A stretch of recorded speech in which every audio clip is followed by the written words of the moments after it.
Salut et bienvenue sur cette nouvelle édition de votre émission The Clyde Charady Show. Et moi, c'est bien votre serviteur Clyde Salomo Charady.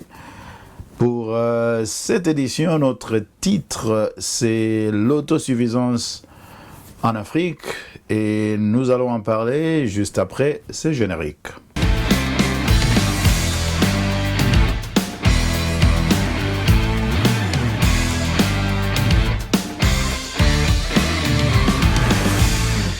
Voilà. Merci beaucoup, chers amis. Nous remercions tous ceux qui nous écrivent en réagissant à nos publications. Il semble qu'il y a beaucoup d'entre vous qui êtes satisfaits de ce que nous faisons, mais il y en a aussi qui ne le sont pas et qui parfois critiquent, parfois suggèrent de bonnes choses, en fait de nouvelles choses, d'autres choses. Tout ça est bon pour nous et donc nous remercions tous ceux-là qui réagissent, que ce soit en positif ou même en termes critiques, parce que c'est dans la critique qu'on peut améliorer les choses. Critique avec, je dirais, une volonté d'améliorer plutôt qu'une volonté de détruire ou de dénigrer. Nous devons apprendre, surtout dans les réseaux sociaux, à communiquer de manière élégante. On peut critiquer dans l'élégance, on peut aussi critiquer dans la violence dans les mots, mais je crois qu'un meilleur choix, c'est de critiquer dans l'élégance. Voilà, nous allons parler de l'autosuffisance en Afrique en général, et on va parler de deux cas spécifiques, le cas du Burkina Faso et le cas de la RDC. Avant d'aller dans les détails, je vais vous inviter à suivre cet élément et je vous retrouve juste après. Quand la volonté politique transforme la santé en Afrique. L'exemple inspirant de Tshisekedi et Traoré, deux hommes au parcours différents, deux nations aux réalités distinctes, mais un même engagement, faire de la santé publique le pilier du développement national. Alors que l'Afrique est souvent perçue comme un continent en attente d'aide extérieure, ces deux dirigeants démontrent qu'avec une vision claire et une gestion rigoureuse, des solutions locales peuvent émerger. Au Burkina Faso, le président Ibrahim Traoré a mis en place un système innovant de cliniques mobiles de santé qui sillonnent les zones rurales les plus reculées. Ces unités médicales itinérantes, dotées de personnel qualifié et de médicaments essentiels, ont déjà permis de réduire de 40% la mortalité infantile dans certaines régions selon les chiffres du ministère de la Santé. Plus qu'une simple initiative, c'est une véritable révolution sanitaire qui rapproche les soins des populations traditionnellement marginalisées. L'originalité de ce programme réside dans son financement intégralement national, prouvant qu'une gestion transparente des ressources publiques peut donner des résultats tangibles. En République démocratique du Congo, le président Félix Tshisekedi a lancé une stratégie globale de refonte du système de santé. Le joyau de cette politique est sans conteste le nouvel hôpital général de Lubumbashi, un complexe médical ultramoderne équipé de 12 blocs opératoires high-tech et d'une unité de cardiologie interventionnelle unique en Afrique centrale. Ce projet, entièrement financé sur fonds publics congolais, s'inscrit dans un vaste plan comprenant la construction de 145 centres de santé primaires à travers le pays. Interventions chirurgicales complexes, évitant aux patients des voyages coûteux à l'étranger. Ces deux approches, bien que différentes, partagent une philosophie commune, l'autonomie décisionnelle et financière. Alors que de nombreux pays africains peinent à se libérer de la tutelle des bailleurs de fonds internationaux, le Burkina Faso et la RDC montrent qu'une autre voie est possible. Voilà, donc j'ai pris deux exemples de réalisation de deux chefs d'État en Afrique. Le premier, Ibrahim Traoré au Burkina Faso, et puis le deuxième, Félix Tshisekedi au Congo. Vous savez que nous, Africains, nous avons tendance à beaucoup critiquer nos chefs d'État, nos leaders, et je crois que pour la plupart du temps, nous avons raison. Mais en même temps, nous devons aussi savoir applaudir et féliciter lorsque nous voyons de bonnes choses. Il ne s'agit pas simplement de faire ce qu'on appelait de Africa bashing, bien que moi je suis l'un d'eux qui pense que, enfin, moi je suis l'un de ces personnes-là qui pensent que nous devons vraiment attaquer les maux qui sont à la base de notre sous-développement, notamment la corruption, l'incompétence, l'ignorance, pour ne citer que cela, au niveau de notre leadership. Mais de temps en temps, il faut quand même reconnaître qu'il y a de bonnes choses qui sont faites, même quand on n'est pas d'accord avec un régime ou un autre. Mais quand il y a de bonnes choses, on les applaudit. Et quand ça ne marche pas, on critique. C'est comme ça que ça devait être. Il faut éviter le fanatisme, parce qu'on sait que souvent, lorsque vous regardez ce qui se passe sur les réseaux sociaux, il y a trop de fanatisme et puis il y a trop d'opposition violente. Lorsqu'on n'est pas d'accord avec IB, comme on l'appelle, Ibrahim Traoré, il faut voir les critiques. La plupart du temps, on voit des gens qui sont en tout cas très contents de ce qu'il fait. Mais il y a aussi ceux qui critiquent et la plupart semblent le faire d'une manière qui n'est pas nécessairement élégante. Pour le cas de Tshisekedi, c'est même beaucoup plus accentué.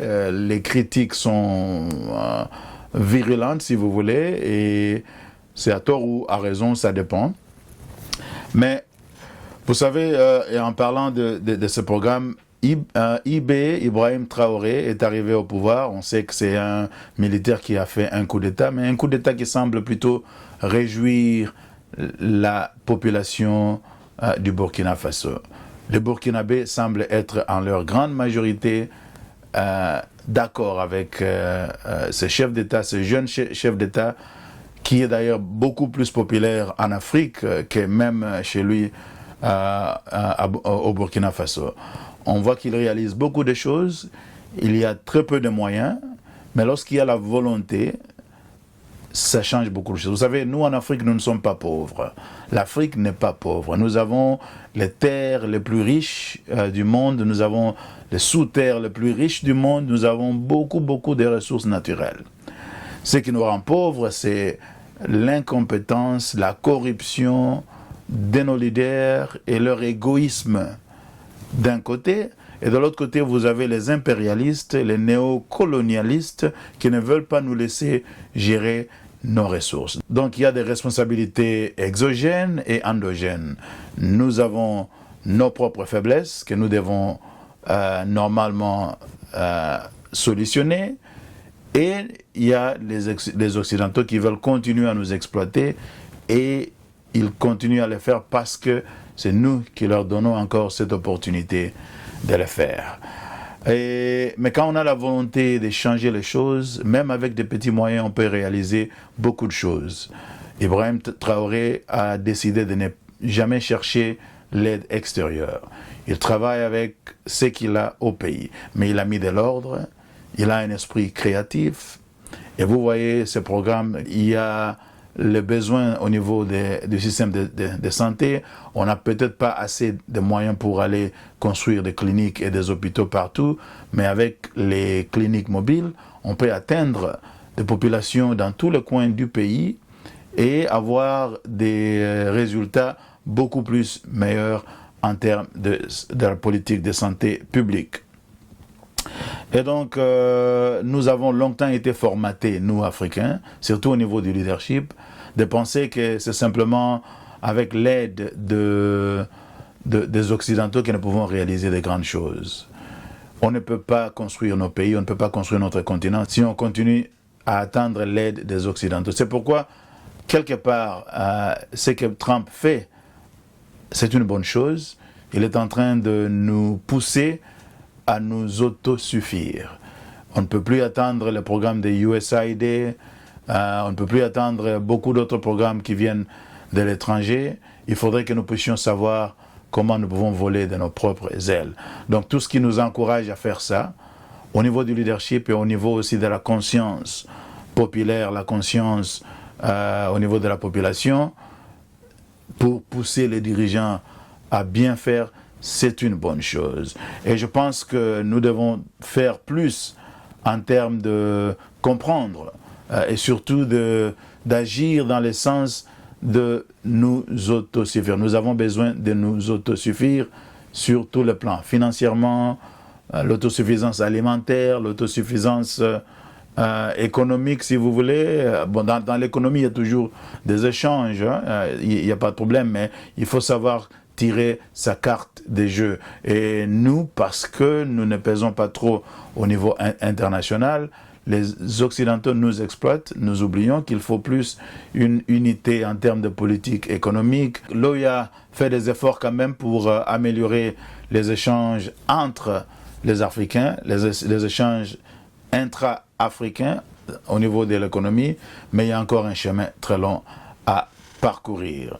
Donc, c'est que IB fait au Burkina Faso.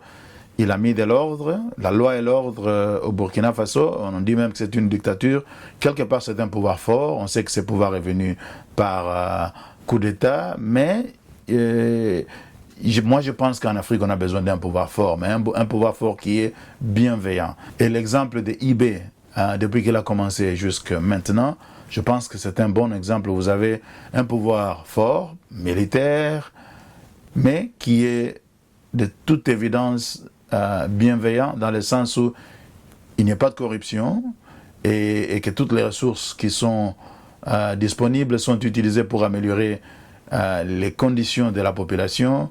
On fait des efforts au niveau de l'agriculture, on fait des efforts au niveau de l'industrie. Il venait d'inaugurer une usine de traitement et de production de tomates, par exemple. On fait des efforts au niveau de la santé, on fait des efforts sur tous les plans, même au niveau de la construction des routes. Je vis une vidéo où, au niveau du Burkina Faso, on enseignait aux gens comment construire des routes avec les moyens de bord dans les milieux ruraux. On n'a pas nécessairement besoin d'avoir des routes pavées, mais avec le sable dans les sacs. C'est un système des Japonais qui stabilise les sols et qui permet que, parce que même au niveau pendant la colonisation, toutes les routes n'étaient pas bitumées. Il y avait des routes qui marchaient très très bien, qui étaient en très bonne conditions, mais ces routes-là n'étaient pas bitumées. Donc il y a aussi nécessité de se prendre en charge au niveau local pour améliorer les conditions des routes, sans nécessairement que ça demande de grands moyens. Donc ça, c'est important. On encourage cette créativité, cette innovation. Et surtout, ce qui est important aussi, c'est de mettre des gens qu'il faut à la place qu'il faut.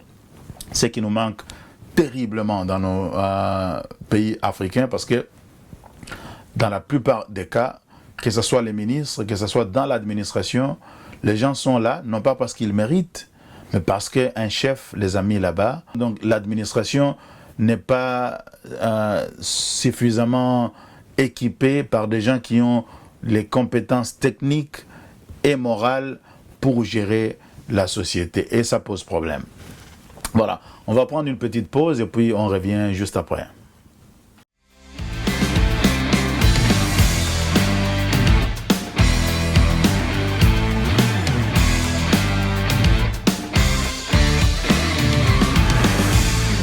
Voilà, maintenant pour parler du cas du Congo. Félix Tshisekedi venait d'inaugurer un grand hôpital au niveau de Lubumbashi, un hôpital baptisé à son nom, qui a été financé par l'INSS, l'Institut national de sécurité sociale, sur fonds propres.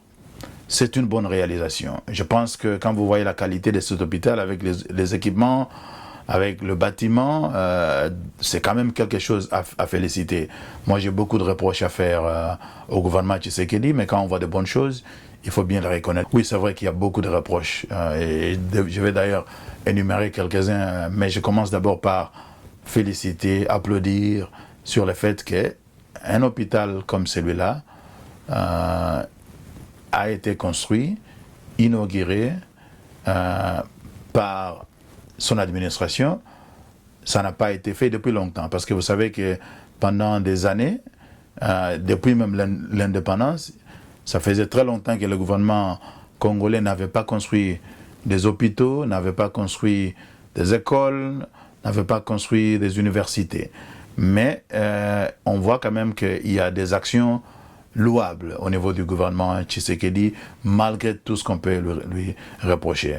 Donc c'est une bonne chose. Cela étant dit, cet hôpital, je pense que si on mettait de l'ordre, si on minimisait la corruption chez nous, au Congo, si on mettait les gens qu'il faut à la place qu'il faut, on peut avoir un hôpital comme ça, comme celui-là, dans chaque province de la République démocratique du Congo. Je suis convaincu que nous avons assez de ressources pour arriver à construire des hôpitaux de cette qualité dans chaque province de la République démocratique du Congo, et même d'ailleurs de plus grands hôpitaux. Nous savons tous malheureusement que ce qui se passe chez nous, c'est que beaucoup d'argent qui rentre dans la caisse de l'État, cet argent-là est soit détourné, soit très mal géré. Souvent détourné, et quand on détourne l'argent au Congo, ce n'est pas des milliers de dollars, ce n'est même pas des centaines de milliers de dollars, ce n'est même pas des dizaines de millions de dollars, souvent c'est des centaines de millions de dollars. Et c'est ça qui est terrible. Hein?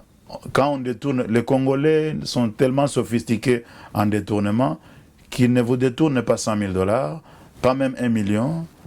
Ça commence souvent à 5, 10, 15, 100, 200. C'est quoi cette histoire? C'est vraiment terrible. Et ce qui est encore beaucoup plus grave, que ceux-là qui détournent ces fonds ne sont pas souvent inquiétés. Parfois, on fait semblant de les inquiéter. On peut même d'ailleurs les envoyer en prison pour faire quelques mois. Après, pour des besoins de santé, ils partent à l'étranger et ne reviennent plus.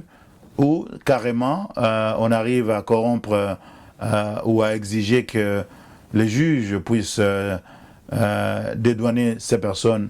On a vu récemment avec ce scandale de forage où il y a eu des centaines de millions de dollars qui ont été déboursés pour ce programme-là, mais la plupart de ces millions se sont envolés. Le ministre des Finances de cette époque, Nicolas Kazadi, avait été apparemment lavé au niveau de la justice. Mais bon, quand vous avez une justice qui est malade selon les présidents, vous pouvez vous-même penser que, bon, une justice malade ne peut que probablement produire des résultats malades aussi. Hein? Bon, j'espère que vous comprenez ce que je veux dire. Voilà, donc ça c'est quand même quelque chose de terrible. Récemment, je parlais avec un ami sur la situation au Congo. Il me disait, bon, on peut reprocher tout à Félix Tshisekedi, sauf la volonté de changement et l'amour du Congo. Bon, là, je commence un peu à entrer dans la critique. Hein. Je parlais avant de bonnes choses. Maintenant, il faut un peu une critique, mais saine. Et donc, lui, il dit que, bon, voilà, Tshisekedi, il a la volonté d'aimer, en fait, il a la volonté de changer le pays. Il aime son pays. Il est le fils de Tshisekedi Wamulumba et tout. Je dis, c'est bien beau, moi, je suis d'accord. Mais vous savez que la volonté en politique ne suffit pas. Au-delà de la volonté, il faut une vision, il faut une bonne planification, il faut des stratégies, il faut un bon casting, il faut un système de travail qui soit robuste, transparent et efficace. Il faut qu'il y ait la loi et l'ordre pour entourer ces systèmes de travail, pour établir un environnement qui permette à ce que les gens soient rassurés, qu'ils peuvent entreprendre des choses et que ceux qui s'écartent de la loi soient punis correctement. Donc il faut la loi et l'ordre, je disais, il faut aussi savoir prendre des décisions qu'il faut au moment qu'il faut, de la manière qu'il faut. Et lorsque vous regardez tout ça, au niveau de notre gouvernement, du gouvernement de Tshisekedi, vous trouvez qu'il y a beaucoup de choses malheureusement qui ne marchent pas, parce que la vision vraiment du président n'est pas très claire. Hein? On dit le peuple d'abord, moi je ne crois pas que c'est une vision. Le peuple d'abord, c'est un slogan, pas nécessairement une vision. C'est peut-être une bonne chose au niveau de l'opposition lorsque l'UDPS était dans l'opposition, mais quand vous venez au pouvoir, le peuple d'abord, on sait que tout pouvoir est censé d'abord, hein, c'est consacré aux besoins du peuple, mais il faut une vision, c'est-à-dire il faut encadrer un ensemble de souhaits et mettre dans un tout cohérent qu'on peut communiquer pour motiver les gens à aller vers une direction qui va amener du développement. Voilà un peu ce que ça veut dire. Quand on dit simplement le peuple d'abord, ce n'est pas une vision pour moi. Alors, au niveau de la planification, des stratégies de leadership, moi je crois que si vous voulez vraiment laisser un héritage au niveau enfin, un héritage politique en tant que leader politique, il ne s'agit pas simplement de faire X, Y, Z, de construire une route ici, un hôpital là-bas, ou une clinique ou une école de l'autre côté. C'est tout un ensemble. Mais il faut aller au niveau des structures. Il faut des changements structurels qui font que même après votre départ, il y a une certaine manière, une nouvelle manière de faire des choses, de voir des choses qui est différente. Qui n'est plus... il faut qu'on voit que, bon, voilà, avant cette personne, voici ce qui se faisait.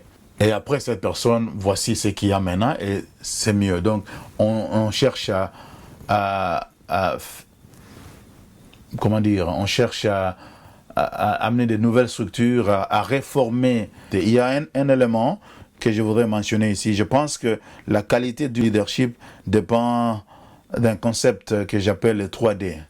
Ça veut dire la dynamique dirigeant-dirigé. Lorsque vous créez une dynamique entre les dirigeants et les dirigés qui est connectée à une volonté de pouvoir changer les pays ensemble, là, vous avez plus de chances de réussir. Par exemple, au niveau du Burkina Faso, on voit que le président Ibé a créé une dynamique au sein de la population qui soutient ces diverses actions sur terrain. La plupart des Burkinabés, en tout cas ce qu'on voit à la télé, sont très satisfaits et contribuent, veulent faire partie de cette mouvance du développement qui a été initiée par le président de la République. Ce qui est différent au Congo, où cette dynamique entre les dirigeants, c'est-à-dire le gouvernement Tshisekedi, et la population n'existe pas. N'existe pas. Il y a même des gens qui pensent que lorsque Kabila était là, les choses étaient meilleures. Je ne sais pas si c'est nécessairement vrai. Je sais que Kabila a aussi contribué à détruire le pays quand on voit vraiment ce qui a été fait. Néanmoins, sur quelques plans, au niveau des prix des biens de première nécessité, les prix ont flambé et une partie de cette responsabilité revient nécessairement au gouvernement. Il y a peut-être une autre partie qui a à voir avec la conjoncture économique au niveau mondial, mais il n'y a pas vraiment eu d'amélioration des conditions de vie de la population. Lorsque cette dynamique dirigeant-dirigé n'existe pas, peu importe les œuvres que vous pouvez réaliser ici, les centres financiers on a fait là-bas, l'aréna qui vient, beaucoup d'autres choses qu'on peut faire ça et là, si la dynamique n'est pas là, ça veut dire, même si ce sont de bonnes choses, mais ça ne va pas foncièrement, fondamentalement changer beaucoup de choses au niveau de la société. Alors parlons de l'argent au Congo. Vous savez qu'aujourd'hui nous sommes en train de chercher des financements pour des projets et nous sommes toujours en train de penser que bon, c'est le FMI, la Banque mondiale ou d'autres partenaires extérieurs qui peuvent aider. Moi je pense qu'au Congo il y a beaucoup d'argent. Beaucoup d'argent qui existe, mais dans les systèmes informels. Beaucoup d'argent qui échappe à l'État. Pourquoi? Parce que l'État n'est pas organisé. Il n'y a pas de système administratif pour collecter l'argent en termes de taxes, en termes d'impôts, en termes du fonctionnement normal du gouvernement, de l'appareil gouvernemental. Je vais vous donner deux exemples. On va parler juste de deux exemples avant de finir. Regardons par exemple ce qui s'est fait au niveau du transport. J'étais à Kinshasa en 2023, après pratiquement 11-12 ans d'absence. Enfin, je vis à l'extérieur depuis 26 ans, mais je suis allé à Kinshasa avant 2023, c'était 2011. Et j'ai vu qu'il y avait un changement significatif entre 2011 et 2023. Quand vous regardez la circulation, vous voyez qu'il y a un désordre terrible, mais il y a aussi une potentialité des recettes pour le gouvernement qui est colossale. Colossale. Je vais vous donner quelques exemples. Avec toutes ces voitures qui circulent à Kinshasa, si simplement on exigeait que chaque conducteur ait une carte d'identité, un permis de conduire, une carte rose, qu'il y ait un contrôle technique qui se fasse pour chaque voiture ou chaque véhicule, et que ceux qui enfreignent la loi au niveau de la circulation, qu'il y ait des amendes qui soient payées et que des taxes pour des opérateurs en termes de transport public soient payées correctement. Si on met tout ça ensemble, si tout cet argent rentrait dans la caisse de l'État, je suis sûr que l'État congolais, seulement au niveau de Kinshasa, ferait des dizaines de millions pratiquement chaque jour. Parce que nous avons une très grande population à Kinshasa, on dit environ 12 millions, personne ne sait, c'est pratiquement 15 à 17 millions.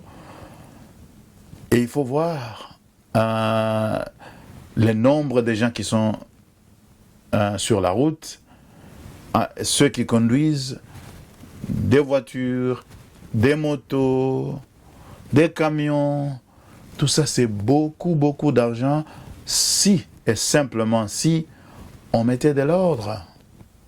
Mais on ne le fait pas. Pourquoi? On ne sait pas identifier les gens. Il n'y a pas de carte d'identité. On a commencé quelque chose qui s'est arrêté et on n'en parle plus.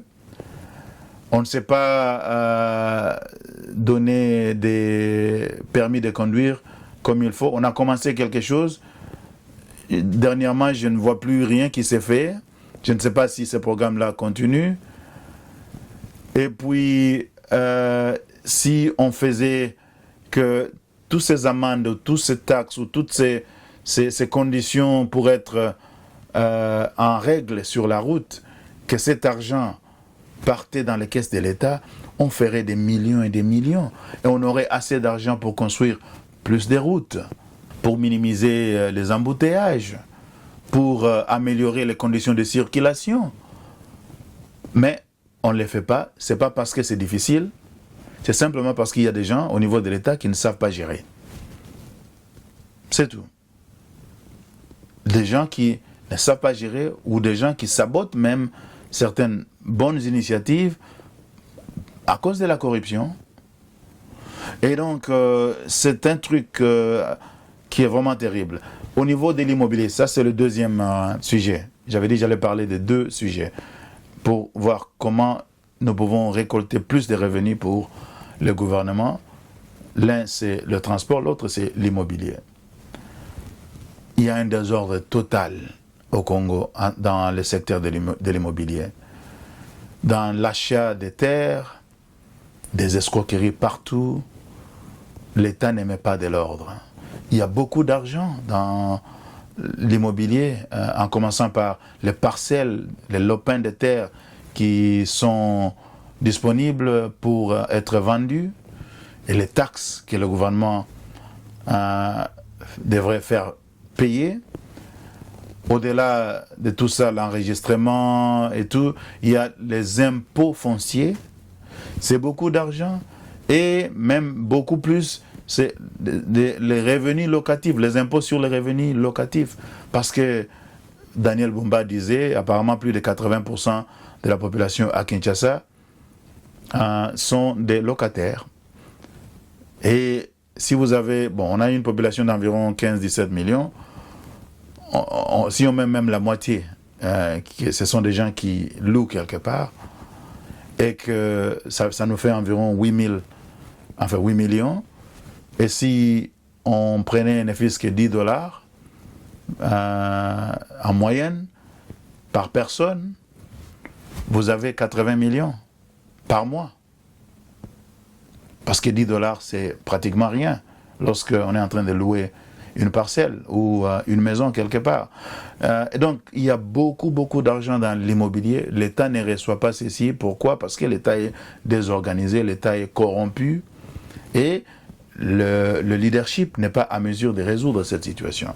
Voilà, pour ne pas parler beaucoup, je pense que seulement dans ces deux secteurs, on peut voir que nous avons, c'est des millions, ou si pas des milliards de dollars qui sont disponibles, mais que l'État n'arrive pas à récolter. Pourquoi? Parce que l'État est désorganisé. Prenons l'exemple de l'IGF. L'IGF, c'est une bonne chose. Je commence par dire, parce que Kabila était là, on ne parlait pas de l'IGF.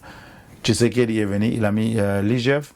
Il y a quand même un bon travail qui s'est fait. Mais moi, je suis convaincu que l'IGF peut être beaucoup plus productif qu'il l'est, ou qu'elle l'est, l'inspection générale des finances. Elle peut être beaucoup plus performante, 4, 5, 6, 10 fois plus performante. Pourquoi? Parce qu'il y a encore beaucoup de choses à faire et cela n'est pas fait. L'IGF, par exemple, ne contrôle pas la présidence, alors que la présidence elle-même est source de beaucoup de malversations financières. Il y a beaucoup de magouilles, des jouisseurs et tout et tout. Mais on ne contrôle pas. Surtout que l'IGF est sous la présidence. Moi, je pense que si on est sérieux, l'IGF devait être un organe indépendant, peut-être dépendant du Parlement, ou pour changer quelque chose sur l'IGF, il faut environ une majorité de 80%, ce qui serait très difficile pour n'importe quel gouvernement de faire. Donc ça donne beaucoup de liberté pour cette institution de ne plus se sentir obligée ou en tout cas sous la tutelle d'une quelconque institution qui elle-même serait probablement responsable des malversations financières. Donc on peut améliorer des choses. C'est une bonne chose déjà, ça marche relativement bien, mais ça peut se faire. Tout ça, ça peut nous aider à atteindre l'autosuffisance financière, parce que c'est dans la finance que nous pouvons trouver les moyens de construire notre propre développement. Si on n'a pas de moyens financiers, on ne sait rien faire. Aujourd'hui, il y a une guerre au Congo, c'est parce que l'armée n'est pas suffisamment équipée, formée. Entre autres, c'est parce qu'il n'y a pas assez de moyens, mais il y a d'autres causes aussi. Il y a l'infiltration des Rwandais qui a été laissée par Kabila, il y a la corruption, il y a beaucoup de choses, mais je pense que si on avait assez de moyens et on avait assez de sérieux au niveau du leadership de notre pays, peut-être que les Rwandais n'auraient pas pu nous attaquer parce que notre armée serait beaucoup mieux préparée. On a dépensé beaucoup d'argent à payer les mercenaires. C'est maintenant là qu'on a commencé à vouloir payer les militaires un peu mieux, mais c'est quand même un peu trop tard. Espérons que ça va aider dans l'avenir pour que les choses se passent mieux. Voilà, donc si nous voulons arriver à l'autosuffisance sur tous les niveaux, nous devons réfléchir premièrement sur comment nous augmentons les recettes au niveau du gouvernement. Pour que cela se fasse, il faut de l'ordre, il faut de la stratégie, il faut que chaque personne au niveau de l'administration soit à sa place, la personne qu'il faut à la place qu'il faut.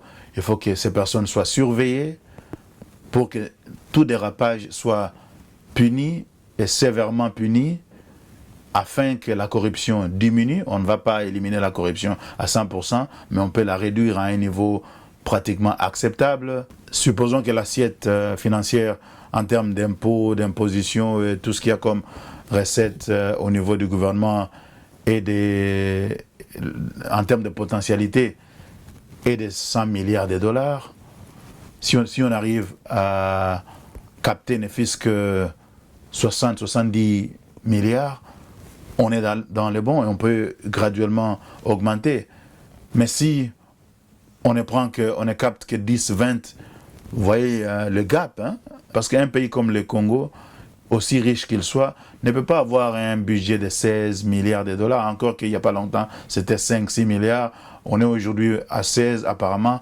On devait avoir 10 fois plus que ça, parce que la potentialité est là, parce que l'argent est aussi là, dans l'informel, aussi bien que dans le formel, mais on ne gère pas les choses comme il faut, on ne pense pas à l'autosuffisance. on n'innove pas assez. On a comme l'impression que nos ministres, nos dirigeants souffrent d'un manque d'innovation. Et donc il faut tout simplement mieux réfléchir et au-delà de la volonté de mettre des stratégies appropriées, avoir cet engagement et cette détermination de restructurer beaucoup de choses au niveau de l'État pour qu'il y ait une nouvelle dynamique, dirigeants-dirigés, qui permettent de minimiser la corruption, de motiver les gens à mieux travailler et à contribuer à la construction de l'édifice national, et qu'ensemble, dans cette mouvance, nous puissions non seulement arriver à augmenter de manière significative le budget de l'État, et en même temps de gérer ce budget de telle manière que la population, plutôt que les dirigeants, puissent mieux profiter de ça. Parce que pour le moment, une très grande partie de cet argent va dans l'administration, des frais de fonctionnement, des salaires et tout ce qu'il y a comme corruption et tout et tout. Bon, je vais m'arrêter ici. Je pense que vous avez compris ce message que j'avais à partager dans cette émission. L'autosuffisance au niveau de l'Afrique est une chose très très importante parce que nous devons apprendre à voler de nos propres ailes. Nous devons apprendre à compter sur nous-mêmes pour développer nos pays. Nous devons apprendre à innover pour que nous puissions être à mesure de résoudre les problèmes qui sont les nôtres. Les dirigeants doivent démontrer qu'ils ont non seulement la volonté, mais la capacité intellectuelle de pouvoir faire des choses qui sont nécessaires, des réformes structurelles qui sont capables de prendre des mesures très fortes pour minimiser la corruption, pour augmenter la productivité nationale, pour améliorer l'efficacité des services de l'État, pour créer un climat, une dynamique qui encourage les gens, les privés, que ce soit les étrangers ou les nationaux ou les Congolais de la diaspora ou les Africains de la diaspora, parce qu'on parle aussi de l'Afrique, de pouvoir arriver à investir pour que l'ensemble de tout ça puisse nous aider à évoluer. Parce que avec les changements dans le monde, nous savons que nous ne pouvons plus compter à qui que ce soit, et c'était d'ailleurs une erreur de compter sur les Occidentaux, mais nous pouvons nous ressaisir. Le président du Burkina Faso, Ibé, nous montre un exemple à suivre, et nous pensons que des pays comme la RDC, qui ont une potentialité énorme du développement, qui peut relancer le développement de tous les continents, doivent faire mieux, doivent faire plus pour que le Congo soit enfin un pays solution sur tous les plans, économique, environnemental et bien d'autres dimensions, parce que nous avons cette capacité. Voilà, avant de finir, je vais dire, nous dans cette émission, nous avons une mission que nous appelons mission clé. Clé, c'est un acronyme, il y a 3 lettres. La lettre C, c'est pour conscience, la lettre L, c'est pour leadership, et la lettre E, c'est entrepreneuriat. C'est une initiative pour encourager les Congolais à collaborer pour soit initier, soit soutenir des projets, surtout les projets des jeunes, qui vont dans le sens de renforcer les capacités de nos populations à s'autodéterminer. Nous ne sommes pas un parti politique, mais nous avons la responsabilité, nous pensons, de pouvoir, au-delà des mots, au-delà des analyses, au-delà de tout ce que nous faisons en termes d'échange d'idées, de faire des choses concrètes. Et si nous faisons ces choses-là ensemble, dans un esprit de collaboration, de transparence, avec une vision claire et simple, nous pouvons faire beaucoup et nous pouvons faire mieux. Si ça vous intéresse, que vous soyez dans la diaspora ou au pays, contactez-nous. Merci beaucoup et que Dieu vous bénisse.